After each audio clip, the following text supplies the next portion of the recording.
Aklat ng mga Gawa, ika-6 na kabanata. Patuloy ang pagdami ng mga mananampalataya at dumarating ang panahong nagreklamong mga Helenista laban sa mga Hebreyo. Sinabi nila ang mga byuda sa pangkat nila ay napapabayaan sa pangaraw-araw na pamamahagi ng ikabubuhay. Kaya tinipon ng 12 ang buong kapulungan ng mga mananampalataya at sinabi sa kanila, hindi namin dapat pabayaan ang pangangaral ng salita ng Diyos upang mangasiwa sa pamamahagi ng ikabubuhay. Kaya mga kapatid, pumili kayo sa mga kasama ninyo ng 7 lalaking iginagalang puspos ng Espiritu at matatalino upang ilagay namin sila sa tungkuling ito. Samantala, iukol naman namin ang aming panahon sa pananalangin at sa pangangaral ng salita.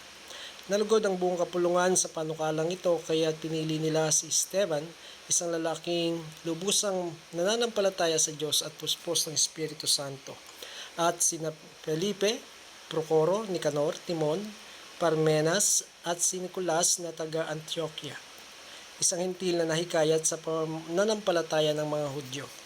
Nang iharap sila sa mga apostol, sila'y ipinanalangin at pinatungan ng kamay.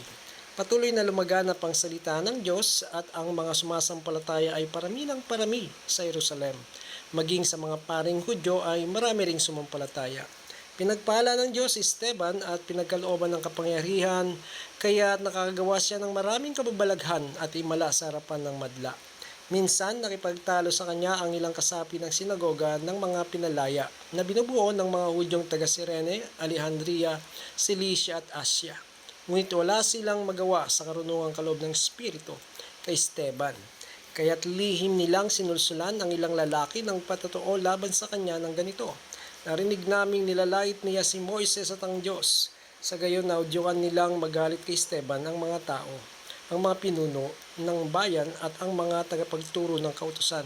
Siya'y sinunggaban nila at dinala sa Sanhedrin. Nagharap sila ng mga sinungaling na saksi laban kay Esteban. Sinabi nila, ang taong ito ay walang tigil sa pagsasalita laban sa banal na templo at sa kautusan ni Moses. Narinig naming sinasabi niya na ang templo raw ay gigibay nitong si Jesus na taga Nazaret at papalitan ng mga kaugalian pinamana sa atin ni Moises. Si Esteban ay pinagmasdang mabuti ng lahat ng nakaupo sa Sanhedrin at nakita nila na ang kanyang mukha ay parang mukha ng anghel. Glory to the living God.